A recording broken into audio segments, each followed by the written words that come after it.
Hi there, welcome to my channel. I'm Angela from artery.com.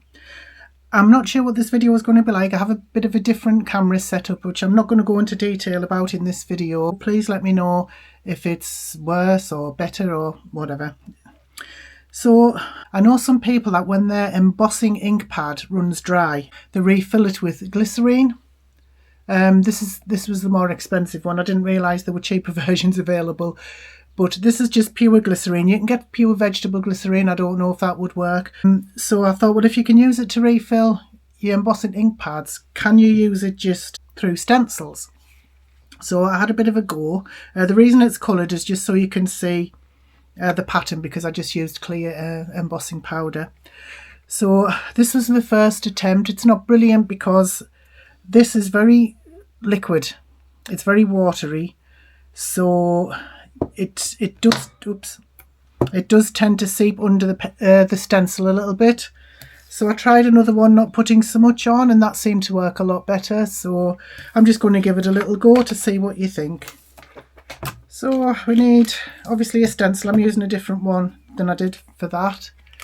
Yes, whenever I'm embossing, heat embossing, I always forget to use a powder bag, which is what I'm going to do on this. And it's clear embossing powder. This is a super fine one. I don't know if, oops, you can't really see that. I don't know if that makes much difference, whether it's the super fine or the normal kind. Just an old kitchen sponge that has been cut up.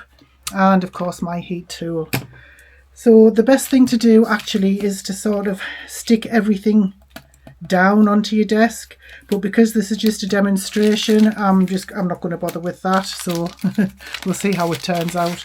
So first of all, I'm just going to wipe over with powder just to try and get rid of any finger marks and oil and things like that. This is going to go over there. I hope you can see this. I'm just going to lay that on there, and what I'm going to do is just pour a little bit of this onto a silicone mat. Doesn't need to be a lot, because this is where I went wrong before the first time. So when you pick it up like that, dab it off quite a bit, and then you see even there it's soaked into the sponge and you're still getting quite a bit of the glycerine on the sponge. So just make sure you just get sort of little tiny bits if you can. It might still go under the stencil, but we'll see anyway. And just dab it on, and because you're dabbing it, you're probably going to get quite a bit of texture when you heat up. I find it best to dab, because if you go like that, that's when it does seem to get under the stencil. But this might also be under the stencil as well. I wonder if it would be better on waterproof paper. Actually, I never thought to try that. Yeah, so you can see, I don't know if you can see there where it has sort of seeped under or spread out a little bit. So perhaps a stencil with a bit larger pattern might be okay. Never mind, I'm going to try and give this a go. It's not going to be perfect because, like I say, it has sort of spread out a little bit. It's very difficult to get the texture and the pressure right. I'm wondering actually if you can mix it with something else to make it a little bit thicker. But I'm not sure about that. Should have probably checked actually. So you can see there, I mean, the pattern is kind of there, but it's not perfect by any means. So I'm actually wondering, I'll just put that to one side, I'm wondering if I can just use what's on the sponge rather than, and on the stencil, rather than putting any more on. So I'll have a go with that.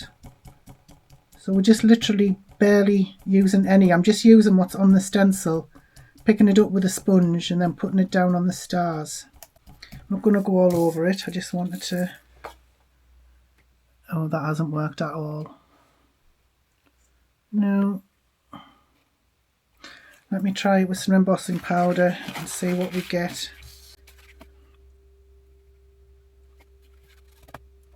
And of course I forgot to use the powder bag, didn't I? Because actually that's turned out not too badly, but I forgot to use the powder bag. So obviously there are bits of powder everywhere, but that actually turned out better than that first one, just picking up tiny little bits of the glycerine. Right, okay. If I'd used the powder bag on there, this would have been a much better result. Right, I might as well heat both of them up just to see what we get.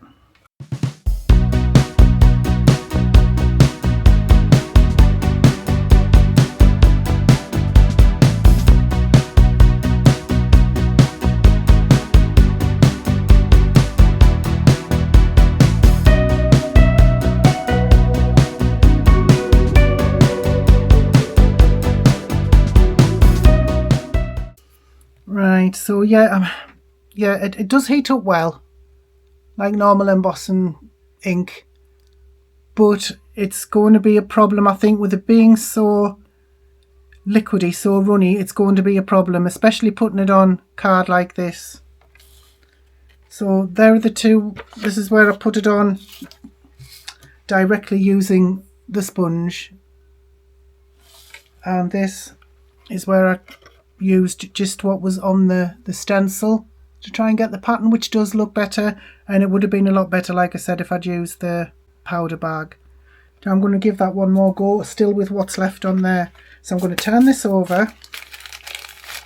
I'm going to use the powder bag this time.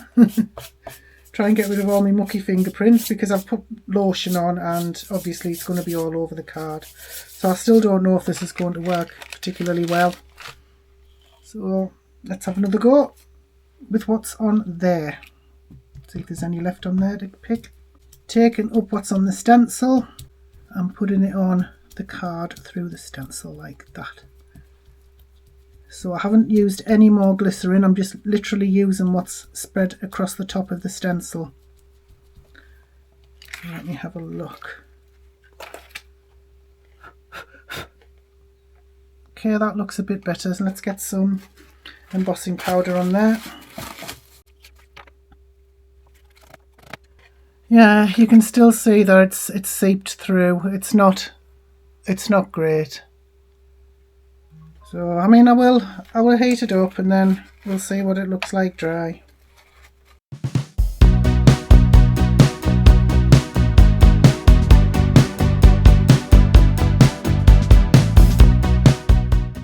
Technically, yes, you can use it as an embossing ink, but using it like this through a stencil, you are not going to get fantastic results, in my experience anyway.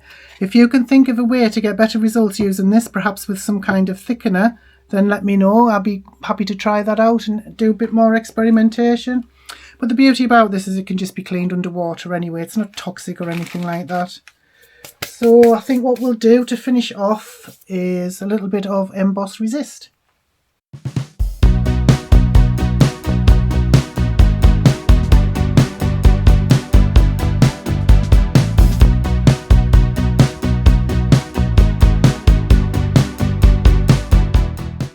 Yeah, so you've still used embossing powder on there and melted it, so you are going to get the Emboss Resist, but it's mainly to test out whether or not you can use glycerin as an embossing ink. So the answer is yes, technically, but if you want to use it through a stencil, I don't think that's a good idea. But I just wanted to test it anyway, because it's quite a cheap way, I think, to refill your ink pads, and also if you want to use it on stencils, but that just doesn't seem to have worked well at all. So, I mean, I suppose you could, I don't know if it would work differently on waterproof paper, as I've said, or maybe it's different thicknesses of cardstock, I don't know. But that's it anyway. I don't know if this was helpful to you, because I know this is something I've been wondering about for a long time, and I thought I would give it a go. And I thought it would be different using a different stencil, but no, you kind of get mediocre results no matter what stencil you use. So never mind. I really appreciate you watching. Thank you so much for that. Please drop a line in the comments if you thought it was helpful, and don't forget to subscribe and share this video. Thank you so much for watching. Have an amazing day. Bye bye now.